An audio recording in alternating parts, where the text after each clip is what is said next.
السلام علیکم دوستوں، اقبال صاحب کا دعائیہ کلام ہے کہ یا رب دل مسلم کو وہ زندہ تمنا دے،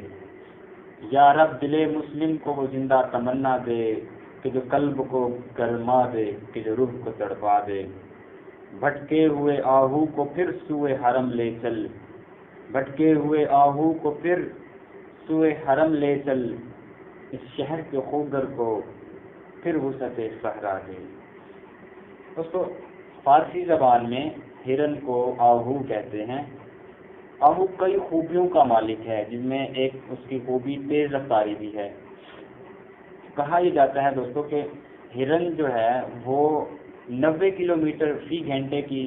رفتار سے تیز دوڑتے ہیں۔ اگرچہ تیز دوڑنا ہرن کی فطرت کا حصہ ہے، لیکن اسے تیز دوڑنے کے لیے ایک صحرا چاہیے، یعنی ایک ایسا کھلا میدان جس میں کوئی رکاوٹ نہ ہو، جس میں کوئی فصل نہ ہو،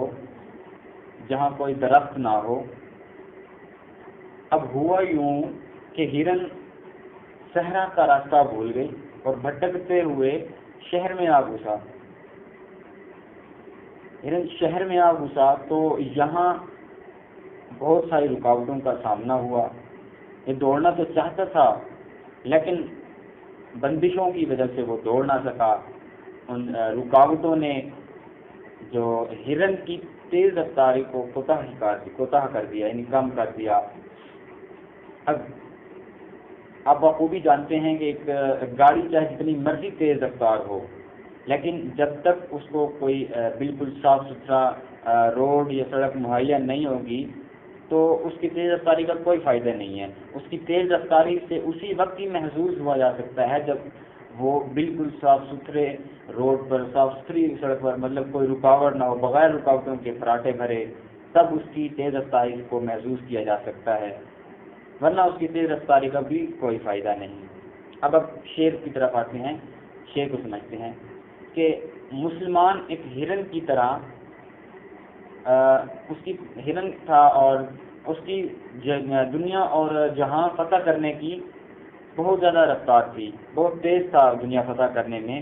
لیکن ہوا یوں کہ انسان مسلمان شہر میں آ پھٹکا، اپنے صحرا یعنی اسلامی فکری میدان کو چھوڑ کر شہر میں آ پھٹکا،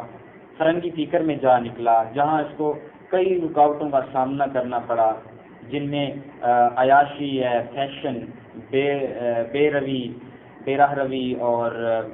فیشن پرستی، بہت زیادہ یہ جو رکاوٹیں سامنے آئیں، بزدلی، غلامی، ان رکاوٹوں نے مسلمانوں کی تیز رفتاری کوتاہ کر دیا۔ مسلمانوں کی تیز رفتاری، مسلمانوں کی جو ایمان تھا، جذبہ تھا، وہ کمزور کر دیا۔ اب اس بات کا بہت افسوس بھی ہے کہ ایسا کیوں ہوا، لیکن اس سے زیادہ افسوس اس بات پر ہے کہ یہ آہو